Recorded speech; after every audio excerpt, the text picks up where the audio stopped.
ஒரு மனிதன் இறக்கறதுக்கு எத்தனையோ காரணங்கள் இருக்கலாம். அவங்க வேலை செஞ்சுட்டு இருக்கிற இடத்துல விபத்துகள் ஏற்படலாம். இல்ல நடந்து போயிட்டு இருக்கும்போது சாலை விபத்து ஏற்படலாம். இந்த மாதிரி எத்தனையோ காரணங்கள்னால ஒவ்வொரு நாளுமே பல மனிதர்கள் அவங்களுடைய உயிர்களை இழந்துகிட்டு இருக்காங்க. ஆனா ஒருத்தர் வேலை செஞ்ச இடத்துல அந்த ஒர்க் ப்ரெஷர் காரணமா இறந்து போயிருக்கிறாரு. அவங்க தான் அன்னா செபாஸ்டியன். இவங்க இறந்து கிட்டத்தட்ட 5-6 நாட்கள் ஆயிடுச்சு. அதுக்கப்புறமா இப்போதான் அவங்க எதனால இறந்தாங்க அப்படிங்கிற விஷயம் மீடியாவுக்கு தெரிஞ்சிருக்கு. நிறைய பேர் அதை பத்தி பேச ஆரம்பிச்சிருக்காங்க. ஒவ்வொருத்தருமே இந்த வேலைக்காக எவ்வளவோ போராடி அந்த வேலைக்கு போறாங்க. ஆனா அவங்க வேலைக்கு போன அந்த இடத்துல அவங்க வேலை செய்யற அந்த இடம் ரொம்ப நச்சுத்தன்மை வாய்ந்ததாக இருந்தா எப்படி இருக்கும் கொஞ்சம் யோசிச்சு பாருங்க. நச்சுத்தன்மை அப்படிங்கிறது அங்க இருக்கிற ஆட்களை பொறுத்தும் அங்க இருக்கிற மேனேஜ்மெண்ட்டை பொறுத்து தான் அமையுது. அதுதான் நம்ம டாக்ஸிக் என்விரான்மெண்ட் அப்படின்னு சொல்றோம். இந்த மாதிரி ஒரு டாக்ஸிக் என்விரான்மெண்ட்ல தான் நிறைய பேர் வேலை செஞ்சுக்கிட்டு இருக்காங்க. இப்போ அதெல்லாம் என்ன ஆச்சு அப்படின்னா, எவ்வளவுதான் அவங்க ஒர்க் ப்ரெஷர் கொடுத்தாலும் சரி, அவங்க எவ்வளவுதான் டார்ச்சர் பண்ணாலும் சரி, அது எல்லாமே ரொம்ப நார்மலா நடக்கிற மாதிரியும் எல்லா இடத்துலையும் நடந்துகிட்டு இருக்கிற மாதிரியும் ரொம்ப கொடுமையான விஷயங்களை இப்போ நம்ம நார்மலைஸ் பண்ணிக்கிட்டு இருக்கிறோம். இதனால இன்னும் எத்தனை உயிர்கள் போச்சுன்னு தெரியல. அன்னா செபாஸ்டியன் இவங்க இறந்ததுக்கான காரணம் என்ன அப்படிங்கிறத அவங்களுடைய தாயார் 3 பக்க கடிதமா எழுதி அந்த கம்பெனிக்கு அனுப்பி விட்டுருக்காங்க. யார் இருந்த அன்னா செபாஸ்டியன், எதனால இவங்க உயிர் போச்சு, அவங்க வேலை செஞ்ச கம்பெனி என்ன, உண்மையிலேயே இந்த டாக்ஸிக் என்விரான்மெண்ட்ல வேலை செஞ்சா என்னென்ன தீமைகள்லாம் நடக்கும் அப்படிங்கிற பலவிதமான டீட்டெயில் இன்ஃபர்மேஷன் இந்த வீடியோவில் பார்ப்போம். வெல்கம் டு தமிழ் சாளரம்.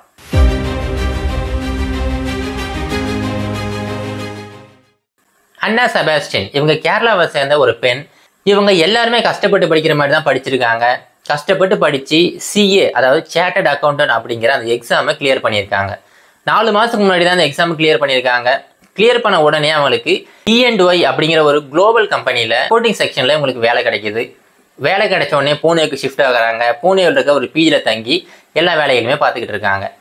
இப்போது இவங்க வேலையை ஸ்டார்ட் பண்ணி கிட்டத்தட்ட 4 மாதங்கள் தான் ஆயிருக்கு. ஆனால் 4 மாதத்துக்குள்ளாரியே பல முறை இவங்க பேரண்ட்ஸுக்கு ஃபோன் பண்ணி இங்கே இருக்கிற வேலை ரொம்ப கடினமாக இருக்குது, தினமுமே தூங்குறதுக்கு கூட டைம் கிடைக்கிறது இல்லை, சாப்பிட்றதுக்கு டைம் கிடைக்கிறது இல்லை, ஒர்க் ப்ரெஷர் ரொம்ப அதிகமாக இருக்குது அப்படின்னு சொல்லி தினமுமே கம்ப்ளைண்ட் பண்ணிக்கிட்டு இருந்திருக்காங்க.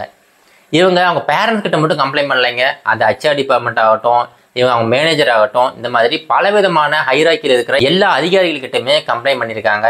ஆனால் யாருமே எந்த நடவடிக்கையுமே எடுக்கலை. இப்படியே அவங்க வேலை செஞ்சுக்கிட்டே இருந்திருக்காங்க. தினமும் பார்த்தீங்கன்னா இரவு 1 மணிக்கு மேலே தான் பிஜிக்கு வருவாங்களாம். செகண்ட் ஷிஃப்ட்டில் வேலை செய்கிற பல பேர் இதை அனுபவிச்சிருப்பீங்க. சாயந்தரம் ஒரு 4-5 மணிக்கு வேலைக்கு போவீங்க.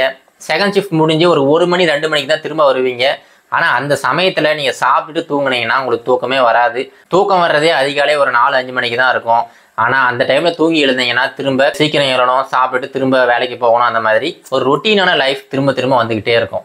அதுவுமே அன்னா செபாஸ்டியன் இவங்களுக்கு அதிகப்படியான வேலை கொடுக்கப்பட்டிருக்கு. அந்த ஒர்க் ப்ரெஷரை அவங்களால தாங்கவே முடியலை. அவங்க மேனேஜரை சொல்லியிருக்காங்களாம், என்னோட டீமில் இது வரைக்கும் யாருமே 1/4 ஆண்டு காலம் இதை தாண்டினதே கிடையாது. ஆனால் அன்னா செபாஸ்டியன் இதை முறியடிச்சிருவாங்க போல அப்படின்னு சொல்லிட்டு ரொம்ப பெருமையாக அவர் சொல்லிக்கிட்டு இருந்தாராம். அவர் பெருமையாக சொன்னது ஒன்றும் இல்லைங்க, இவ்வளோ டாக்ஸிக்கான ஒரு என்விரான்மெண்ட்லையுமே ஒரு மனுஷி இவ்வளோ தாக்கு பிடிச்சி வேலை செய்கிறாங்க அப்படிங்கிறத ரொம்ப நார்மலாக சொல்லியிருக்காரு. இந்த மாதிரி ரொம்ப கொடுமையான விஷயங்கள் எல்லாத்தையுமே இப்போ நார்மலைஸ் பண்ணிக்கிட்டு இருக்காங்க. இப்படியே போய்கிட்டு இருந்திருக்கு. இப்போது அன்னா செபாஸ்டியன் அவங்களுக்கு கிராஜுவேஷன் டே வருது. அந்த கிராஜுவேஷனுக்காக அவங்க சம்பாதிச்சு அந்த பணத்தை பயன்படுத்தி கேரளாவிலேருந்து பூனேக்கு கூட்டிகிட்டு வந்திருக்காங்க.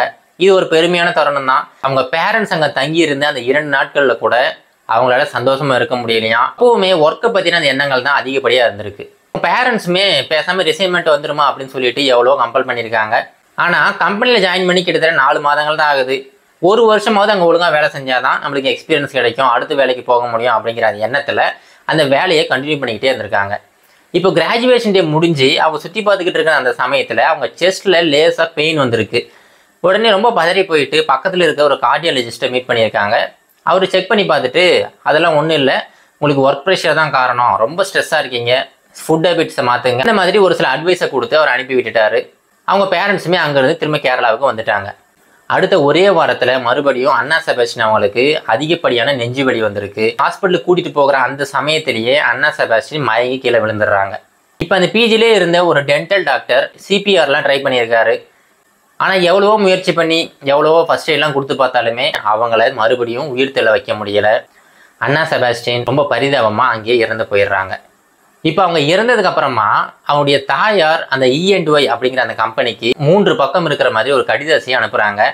அந்த கடிதத்தில் என்ன எழுதியிருக்காங்க அப்படின்னா, எங்களுடைய மகள் இப்போ எங்களோட இல்லை, இதை நினச்சி எங்கள் தினம் வருத்தப்பட்டுக்கிட்டு தான் இருக்கோம். ஆனால் என்னுடைய மகள் மாதிரி இன்னும் எத்தனையோ பேர் உங்களுடைய கம்பெனியில் வேலை செய்யலாம். அவங்க எல்லாருமே இதே மாதிரி ஒரு என்விரான்மெண்ட்டில் இருந்தாங்கன்னா கண்டிப்பாக எங்கள் மகளுக்கு நேர்ந்து அதே நிலை ஏற்படலாம். என்னுடைய மகள் இறந்துட்டாங்க, ஆனால் அந்த இறுதி சடங்குக்கு கூட அந்த கம்பெனியிலிருந்து யாருமே வரலை. அப்போ இதுலேருந்தே தெரிஞ்சுக்கலாம் அந்த கம்பெனியில் எந்த அளவுக்கு ஒரு ரிலேஷன்ஸ் இருக்கும். அவங்க பேசுறது கூட டைம் இல்லாத அளவுக்கு அந்த ஒர்க் ப்ரெஷர் அவ்வளோ அதிகமாக இருந்திருக்கு. இந்த மாதிரி பலவிதமான விஷயங்களை ஒன்றா சேர்த்து அண்ணா செபாஸ்டியன் அவங்களோட அம்மா அந்த கடிதத்தை எழுதியிருக்காங்க. அவங்க எழுதின அந்த உருக்கமான அந்த கடிதம் இப்போ ரொம்ப பெரிய ஒரு பேச்சு பொருளாக மாறி இருக்கு. இப்போ இந்த விஷயம் மினிஸ்டர் லெவலுக்கு எடுத்துகிட்டு போயிட்டாங்க. அடுத்து லேபர் லாஸில் ஏதோ சேஞ்சஸ் கூட நம்ம எதிர்பார்க்கலாம். அப்படி இல்லைனாலுமே இந்த கார்பரேட் கம்பெனியில் வேலை செய்கிற இந்த வேலையாட்களோட நலனை கருதி கண்டிப்பாக ஏதாவது ஒரு கைட்லைன்ஸை சென்ட்ரல் கவர்மெண்ட் கண்டிப்பாக விடுவாங்க அப்படின்னு நம்பலாம். இப்போ இந்த வீடியோவை நிறைவு செய்யறதுக்கு முன்னாடி ஒன்று சொல்லிக்கிறாங்க.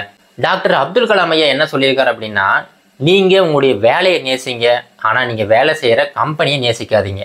ஏன்னா அந்த கம்பெனி எப்போ உங்களை நேசிக்கிறத நிறுத்துவாங்கன்னு தெரியாது. முடிஞ்ச வரைக்கும் நீங்கள் ஒரு மேலதிகாரியாக இருந்தால் கண்டிப்பாக இந்த டாக்ஸிக் என்விரான்மெண்ட்டை குறைக்க பாருங்கள். இதனால் பல மனிதர்களோட உயிர்கள் காப்பாற்றப்படும். இதோட இந்த வீடியோ முடிச்சுக்கலாங்க. மீண்டும் பல இன்ஃபர்மேஷன்ஸோட உங்களை மீண்டும் சந்திக்கிறேன். நன்றி, வணக்கம்.